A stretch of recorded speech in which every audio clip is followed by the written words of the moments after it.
En 2022, tout décider ou déléguer? Nous, dirigeants, sommes toujours entre deux principes. Nous décidons, nous déléguons.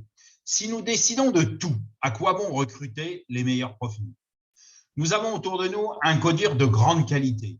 Eux-mêmes sont entourés de managers compétents et ainsi de suite. Si nous décidons de tout, où est l'intérêt d'avoir et de rémunérer tous ces collaborateurs de qualité?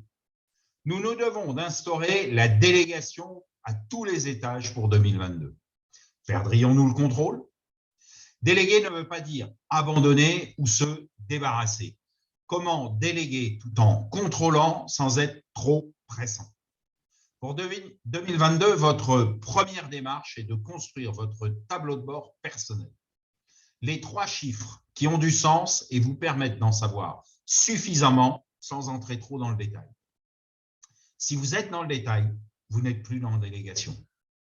Et ne dites pas, pour mon activité, je ne peux pas être en dessous de 4, voire 5 ou encore 10, alors vous serez dans le détail. Ne soyez pas dans le détail. Un chiffre qui mesure l'activité au quotidien. Un chiffre qui donne la tendance de l'avenir et un chiffre qui qualifie le suivi des affaires dans la durée. Un chiffre qui mesure l'efficacité, l'activité au quotidien. Un chiffre qui donne la tendance de l'avenir. Un chiffre qui qualifie le suivi des affaires dans la durée. Quand ces 3 paramètres sont déterminés, nous aurons les éléments importants pour analyser très vite les potentiels dysfonctionnements.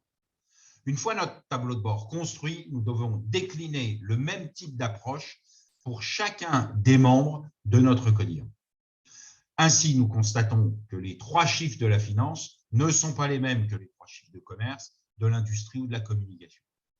En un seul niveau managérial, nous déclinons déjà 12-20 points d'analyse. Nous continuons ainsi jusqu'aux acteurs de terrain et chaque chiffre, chaque détail est de la responsabilité d'une personne, d'un service ou d'une filière. La délégation se dessine devant nous. Chacun est responsable de la production de 3 points de contrôle.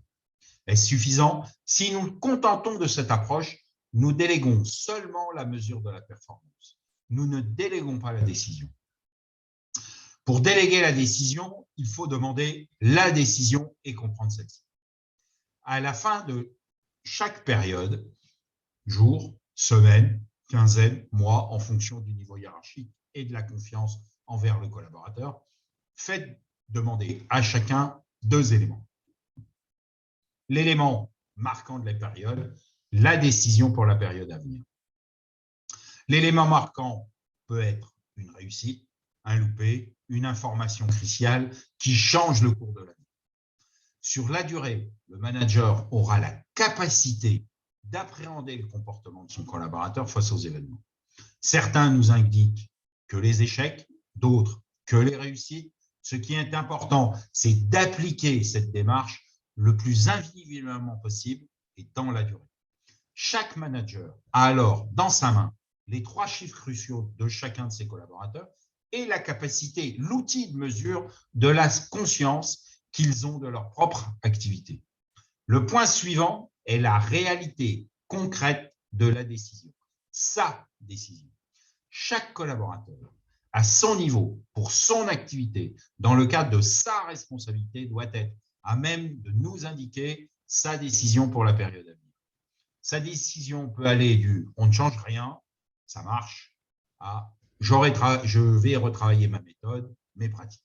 Lors d'un échange simple entre le manager et son collaborateur, nous et chacun de nos membres du CODIR, toute l'information est disponible.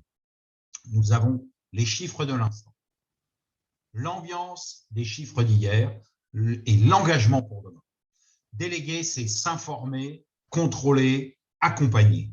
Le collaborateur nous informe de ces 3 chiffres sous sa responsabilité, accompagné de son élément marquant pour la période écoulée et de sa décision pour la période. Son manager a alors suffisamment de connaissances de l'activité pour savoir si sa décision est la meilleure, la bonne ou doit être re-questionnée.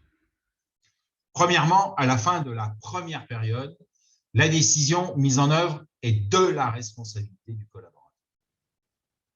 Deuxièmement, à la fin de la seconde période, si les résultats sont au niveau des attentes, le manager confirme la justesse de sa délégation. Si les résultats n'évoluent pas, le manager a toute latitude pour repenser la décision avec son collaborateur et ainsi prendre lui-même la responsabilité de la décision de la période suivante, décision initiée ou non par le collaborateur. L'accompagnement est bien évidemment de mise. Troisièmement, à la fin de la troisième période, soit le collaborateur a repris l'axe de la réussite, soit le manager est le responsable du dysfonctionnement et se doit de décider de l'action à mener avec ce collaborateur. Nous remontons l'organigramme petit à petit, au fur et à mesure du temps, des décisions, des acquis, des progrès et de l'autonomie de chacune des strates de nos entreprises. La délégation ne se décrète pas, elle s'exerce à tous les niveaux en descendant et se valide par les pratiques de tous les managers. À très bientôt sur le terrain, à votre disposition.